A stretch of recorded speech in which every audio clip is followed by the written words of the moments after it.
बिहार में कल चुनाव का आखिरी चरण समाप्त हो चुका है और एग्जिट पोल धुआंधार तरीके से किया जा रहा है।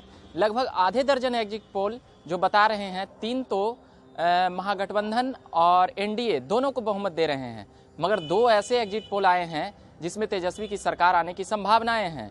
एक हमने भी एग्जिट पोल किया है, उसमें 132 प्लस एनडीए को दिखाए हैं और 97 महागठबंधन को, अदर 9 प्लस। यानी कि जो सर्वे होता है वह एक बात जो ध्यान रखने वाली है, जो हमने भी सर्वे किया है वह गलत हो सकता है, सही भी हो सकता है, मगर सर्वे एक अनुमान समझा जाए, एक परिणाम नहीं समझा जाए। मगर जो 5 सर्वे हुए हैं उससे बिहार ही नहीं देश में भी खलबली है कि क्या लालू यादव के पुत्र तेजस्वी यादव फिर से सत्ता में आएंगे और नीतीश कुमार जो अनुमान लगा रहे हैं कि यह हमारा आखिरी चुनाव है, क्या वह सही हो पाएंगे। वैसे नीतीश कुमार मंझे हुए नेता हैं, वो संभावनाओं और सारी चीज़ को भांप लेते हैं, तभी कुछ ऐसा बात बोलते हैं। 15 दिनों से वो बोल रहे थे तो ऐसा लग रहा था कि नीतीश कुमार को भी मामला समझ में आ रहा है। कोरोना महामारी का प्रकोप के कारण सरकार जरूर बैकफुट पे चली गई, मगर इसमें जो बात आती है सर्वे के बाद, कई लोग जो सोच रहे हैं, चाहे वह घर में हो या कहीं पर गांव में भी हो, उनको जो एक डर लग रहा है वो पुनरावृत्ति की जो पिछले जंगल राज में हुआ था।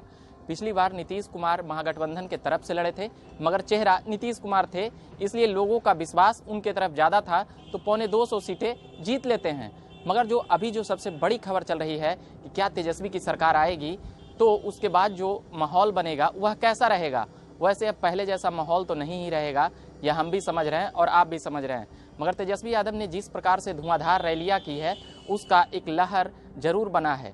उपेंद्र कुशवाहा और जीतन राम मांझी जब बाहर निकले थे तो लग रहा था महागठबंधन को भारी नुकसान उठाना पड़ सकता है, मगर एनडीए में जब सन ऑफ मल्लाह मुकेश सहनी गए और जीतन राम मांझी जदयू में और मुकेश सहनी बीजेपी में गए, तो ऐसा लगा कि एनडीए आसानी से चुनाव निकाल लेगा। मगर चिराग पासवान का एक बहुत बड़ा फैक्टर नीतीश कुमार को प्रभावित करता हुआ नजर आया और लगभग उन्हें नीतीश कुमार को जिस प्रकार से वह नुकसान पहुंचाना चाहते थे उसमें भरसक वह कामयाब रहे हैं।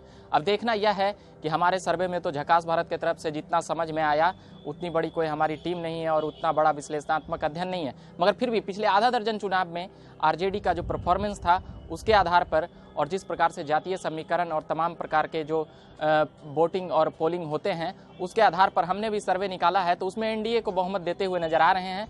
हम पहले भी बता चुके हैं कि सर्वे का एक अनुमान है, एक परिणाम नहीं। 10 तारीख को 10-12 बजे तक हम सभी को पता चल जाएगा कि किन की सरकार बन रही है, त्रिशंकु होगी या क्या होगी, किसको जोड़ तोड़कर सरकार बनेगी।